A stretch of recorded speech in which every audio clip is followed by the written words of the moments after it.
Good evening, dear friends. This is Santa Claus on this 11th of July, 2025, bringing you today's stories on a day that marks the 620th anniversary of when the great Chinese Admiral Zheng he first set sail to explore the world. How wonderful to remember those who bravely ventured into the unknown, much as we all must do in our daily lives. I must share with you, my friends, some concerning developments in our global family's economic relations. Saudi Arabia has surprisingly increased its oil production beyond promised limits, pumping nearly 10 million barrels daily, the highest in 2 years. This reminds me that even the most reliable among us can sometimes stray from our commitments, though I hope they find their way back to the path of consistency. Meanwhile, across our North American neighborhood, President Trump has announced a 35% tariff on Canadian goods beginning August 1st, creating new challenges in the relationship with Prime Minister Carney. Oh my, how it saddens this old heart to see neighbors struggling to work together. As we prepare for the holiday season each year at the North Pole, we know that cooperation and goodwill bring far more joy than barriers between friends. Now, turning our attention eastward, Secretary of State Marco Rubio met with Chinese Foreign Minister Wang for what he called positive and constructive discussions amid rising trade tensions. The International Chamber of Commerce estimates that American consumers now face tariff rates above 20%, the highest since the early 1900s. My dear friends, while nations must protect their interests, we must remember that the gifts we share through trade help families on both sides put food on their tables. Speaking of difficult situations, there's news that in the Democratic Republic of Congo, a mission by American envoys ended abruptly when they fled the country fearing arrest after delivering a message from President Trump. And Nigeria has refused pressure to accept deported Venezuelans from the United States. Oh my, these complicated matters remind us to treat all people with dignity, regardless of their origin.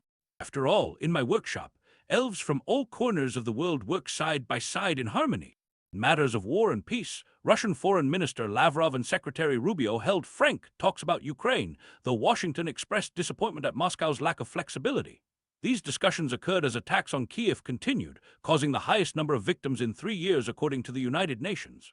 My heart breaks for those suffering in conflicts around the world. Each person affected is someone's child, someone's loved one. How I wish we could wrap them all in the warm blanket of peace. In Israel, there are troubling reports that Prime Minister Netanyahu shelved a Gaza truce plan in April 2024 that could have secured the release of at least 30 hostages, reportedly due to political pressure. Now, Israel's military lawyers are raising concerns about a new plan to relocate hundreds of thousands of Palestinians in Gaza, warning it could violate international law. Oh, my friends, let us pray for wisdom to guide leaders toward choices that protect the innocent and vulnerable.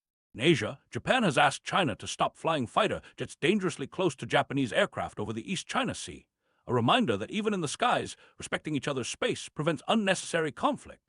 And the United Nations Refugee Agency warns that essential services for over 1 million Rohingya refugees in Bangladesh risk collapse without additional funding.